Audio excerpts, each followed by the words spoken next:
안녕하세요, 여러분. 오늘은 라이브가 아니라 비디오 영상으로 처음 여러분들께 다가가는 것 같은데요. 아마 좀 편집을 해서 보기 좋게 만들었지 않았을까 생각해 봅니다. 오늘 제가 소개해드릴 책이 한 권 있어서 가져왔어요. 바로 멘탈의 연금술이라는 책인데요.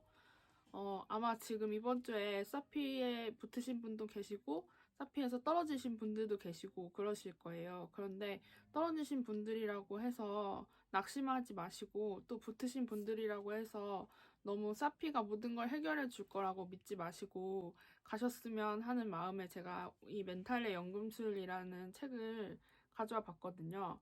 어떻게 한계를 넘어 기적을 만드는가. 책 저자 보도 셰퍼 씨는 12살에 부자가 된 키라를 쓴 그 작가님이세요. 그래서 아마 어렸을 때 여기서 저랑 나이대가 비슷하신 분들은 그 12살 부자가 된 키라가 굉장히 베스트셀러였기 때문에 많이 읽어보셨을 거예요. 그분의 성인 대상으로 한 자기계발서가 있다고 해서 제가 사봤는데 너무 좋은 거예요. 그래서 좋은데 여러분들께 같이 나누려고 이렇게 책갈피 꽂아서 표시를 해놓고 했습니다. 책을 간단하게 먼저 읽어드리고 그 다음에 뭐 하고 싶은 말 나누고 영상을 끝내도록 하겠습니다. 혹시 12살의 부자가 된 키라 책을 안 읽어보신 분들도 계실 텐데 저는 그 책을 되게 감명 깊게 읽어서 어렸을 때 감명 깊게 읽은 게 아니라 커서 다시 읽었을 때 12살의 부자가 된 키라를 되게 감명 깊게 읽었어요. 그래서 집에 어렸을 때 샀던 그 책이 있으신 분들은 다시 한번 펼쳐서 읽어보시는 것도 추천드릴게요. 제가 여기 멘탈의 연금술 51페이지에 있는 글을 밑줄 그었는데 그 부분을 읽어드릴게요. 우리가 포기하지 않고 버티게 해주는 힘이 있다. 바로 자존감이다. 어떤 일이나 프로젝트에 실패했을 때 우리는 자신을 지나치게 몰아붙이는 경향이 강하다. 실패한 프로젝트 때문이 아니라 너무 과한 자책 때문에 재기불능에 빠진다. 나는 묻고 싶다. 다시는 일어나지 못할 만큼의 실패가 우리 삶에서 일어나는가? 조금 중략을 하고 우리가 생각하는 것보다 훨씬 회복력이 뛰어난 생물이다. 아무리 뛰어난 타자도 10번 중 7번은 삼진이나 범타에 그친다. 그럴 때마다 심한 자괴감에 빠진다면 그는 뛰어난 3할 타자가 될 수 없다. 뛰어난 농구 선수도 자유투 10개 중 2개는 놓친다. 그러니 자괴감에 빠질 이유가 없다. 인생의 마지막 날에 돌아보면 우리는 대부분 3할 타자요. 80%의 성공률은 보유한 탁월한 슈터였음을 깨닫게 될 것이다. 승리와 패배는 삶에서 흔히 일어나는 일이다. 누누이 강조하지만 우리가 꼭 성공해야 하는 것은 버티기다.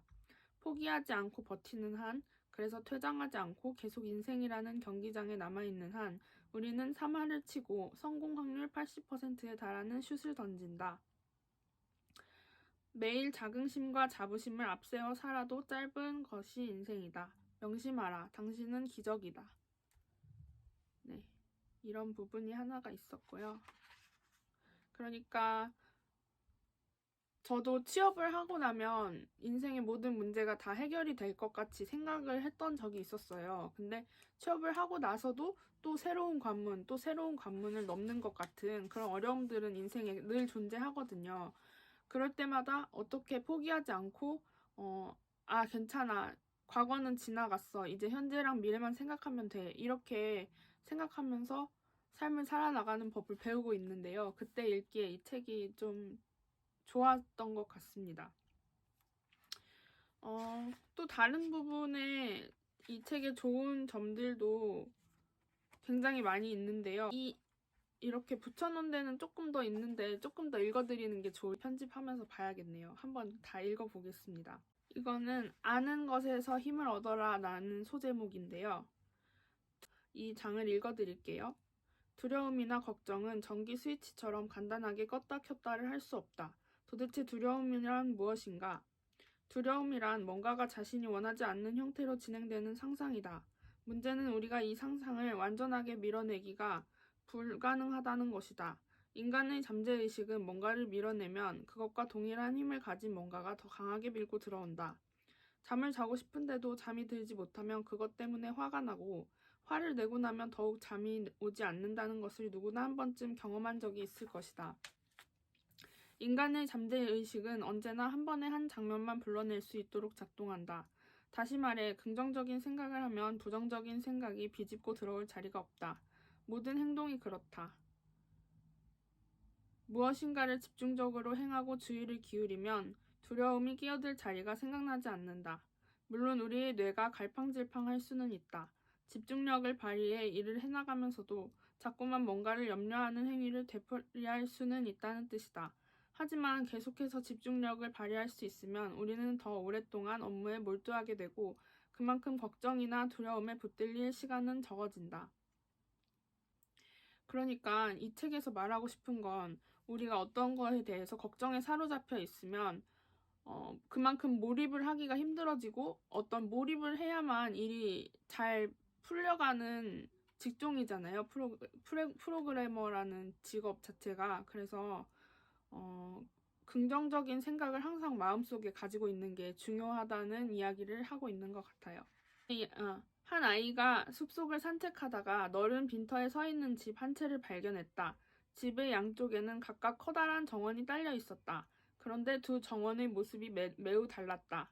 한쪽 정원은 손질이 되어 있지 않아 잡초가 무성했다. 그리고 정원사로 보이는 사람이 뭔가 작업을 하고 있었는데 매우 화가 나 있는 듯 보였다. 그는 잡초를 뽑으면서 연신 욕을 퍼붓고 있었다.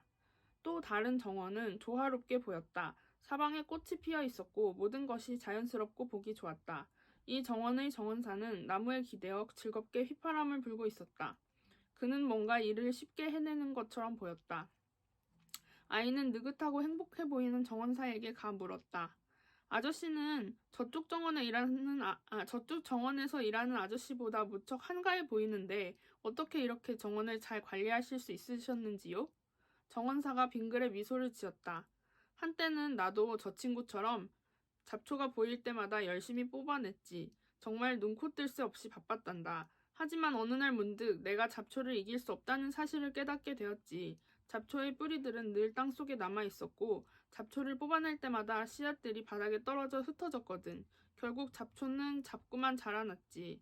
정원 한쪽 끝까지 잡초를 모두 제거하고 나면 다른 쪽에 다시 잡초가 무성하게 자라 있었단다. 아이는 정원사의 이야기에 귀 기울였다. 그래서 나는 새로운 전략을 생각해냈단다. 잡초보다 더 빨리 자라는 꽃과 식물들을 찾아낸 거지. 이 식물들은 얼마 후 잡초를 깔끔하게 밀어냈지. 잡초들이 완벽하게 없어진 건 아니지만 큰 힘을 들이지 않고도 정원을 깨끗하게 관리할 수 있을 정도의 양으로 줄어들었단다. 어느새 날이 어둑어둑해졌다. 아이는 정원사를 따라 그의 가족이 사는 집으로 갔다. 모두가 즐겁게 떠들며 식사를 하고 있을 때 정원사가 갑자기 전등을 껐다. 일순간 방안이 칠흑같이 깜깜해졌다. 어둠 속에서 정원사의 고요한 목소리가 들려왔다. 얘들아, 이 깜깜한 어둠을 잡초처럼 뽑아내는 게 가능할까? 잠시 후 불을 다시 켠 정원사가 평화로운 얼굴로 말을 이었다. 어둠을 이기는 유일한 방법은 빛으로 어둠을 채우는 거란다. 어둠을 파내려고 애를 쓰거나 어둠과 맞서 싸우려고 하는 것은 모두 소용없는 일이라는 것을 우리 모두가 잘 알고 있잖니. 이튿날 아침 정원사 가족의 배웅을 받으며 길을 떠난 아이는 이윽고 또 다른 집에 도착했다. 그 집에 딸린 정원 또한 이름 모를 잡풀들로 무성했다. 아이가 잡풀들 사이에서 뭔가 열심히 메모하고 있는 남자에게 다가갔다. 안녕하세요. 이 집의 주인이신가요? 남자가 아이를 보며 미소를 지었다. 그렇단다 꼬마야. 정원에 이름 모를 풀들이 가득하네요. 지금 무슨 일을 하고 계신 거예요? 나는 의사란다. 내 정원에서 자라는 잡초와 독초들로 약을 만든단다. 그래서 이런 두려움을 몰아내는 가장 효과적인 방법은 자기가 이미 가진 것에 감사하는 것이라고 하고요. 또 자신의 문제들, 독성을 지닌 나의 상황을 토대로 더 쉬운 상황이 주어지기를 바라지 말고 더 많은 능력을 갖추기를 소망하라라는 메시지가 이 챕터의 이야기였어요. 성공은 누구나 관리할 수 있다. 하지만 실패를 관리할 수 있는 사람은 아주 소수다. 참된 성공은 그 소수의 몫이다. 그래서 이 책에서 인상이 깊었던 점은 돈을 가지게 되고 나서는 우리가 문제가 없을 거라고 흔히들 생각을 하잖아요. 그런데 돈을 가지게 되면 돈으로 해결할 수 없는 문제들이 이제 이 사람들을 찾아온다고 합니다. 그래서 돈으로 해결할 수 없는 문제까지도 핸들링할 수 있는 경지에 이르러야 진짜 부자가 된다고 하네요. 그게 정말 행복한 부자겠죠? 과감하게 시작하라. 이를 통해 끝을 보라. 모든 성공은 끝을 보고 난 후에 비로소 시작된다. 책 뒤에 있는 내용을 읽어드릴게요. 대부분 자기 능력의 한계를 모른다. 내가 정말 할 수 있을까가 아니라 어떻게 해야 내가 해낼 수 있는가에 집중하라.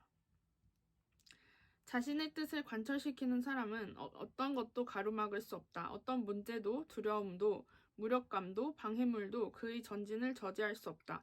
성공이란 그 무엇에도 가로막히거나 저지당하지 않는 사람이 되는 것이다. 그런 사람은 어떤 쓰레기도 황금으로 바꿔낼 줄 아는 연금술사의 수준으로 삶을 끌어올린다.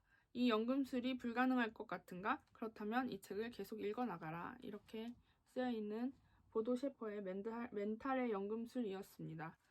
제가 웬만한 책들은 2번, 3번을 읽지 않거든요. 근데 이 책은 좋아서 2번 읽으면서 여러분께 아까 읽어드리고 싶었던 부분을 밑줄을 친 거예요. 그래서 너무 멘탈 때문에 흔들리고 있다. 매일매일을 성실하게 채워가시는 분들은 괜찮아요. 그런 분들은 이런 책을 꼭 필요로 하지 않을 수도 있겠지만 뭔가 마음이 힘들어서 더 내가 집중을 하지 못하고 있고 최상의 컨디션을 내지 못하는 것 같아 라고 생각이 드신다면 멘탈의 연금술 책을 한번 읽어보실 것을 추천드립니다. 크리스마스는 잘 보내셨나요? 그리고 이어지는 새해도 복도 많이 받으시고 또 이런 책들을 많이 읽으면 저 같은 경우에는 높은 목표를 가지게 되더라고요. 내가 할 수 있는 것보다 조금 더 높은 목표를 내가 이만큼 달성할 수 있으면 이만큼 목표를 설정하게 되고 또 그거에 다다르지 못했었더라도 그래도 많이 달성한 거야. 그렇게 해서 저는 좀 높은 목표를 잡는 걸 좋아하는 편이에요. 이런 책들을 많이 읽으면 오히려 그런 높은 목표가 더 사람을 자극시키고 지루하지 않게 한다는 그런 내용들이 많이 나오거든요. 그래서 여러분도 새해 목표를 좀 진부한가요? 새해 목표라는 단어가? 그럴 수도 있긴 한데 저의 생각에는 목표를 세우면 어느 정도는 나중에 시간이 지나서 들여다보면 이루어져 있어요. 그래서 그런 목표들을 꼭 가지시기 바랍니다. 20대 때 유튜버를 꼭 한번 하고 싶었어 라고 제가 마음을 먹었었는데 그 목표를 이제 잘 달성을 했죠. 어쨌든 이제 어디 가서 유튜버라고 말할 수 있는 별다른 영상을 많이 찍은 건 아니지만 그래서 여기 이제 제 책상 바로 옆인데요. 이렇게 좀 긍정적인 것들을 많이 붙여놓고 지내려고요. 아직은 빈자리가 많죠. 이 위에도 좀 더 붙어있는 것들이 있는데 잠시만요. 제가 원하는 것들을 조금 이렇게 적어 보았어요. 그래서 매일 틈나는 대로 저런 것들을 보고 긍정적인 마음속에 있는 두려움의 용을 몰아내게 해야지 좋다고 하더라고요. 제가 말의 꼬리가 좀 긴 편이에요. 그래서 앞으로 오늘이 첫 책 리뷰였는데 앞으로 좀 더 세련된 좋은 책 리뷰를 들고 더 발전해 나가는 모습 잘 봐주시고 오늘 영상은 여기서 마치도록 하겠습니다. 바이너리 킴이었습니다. 안녕. 1, 0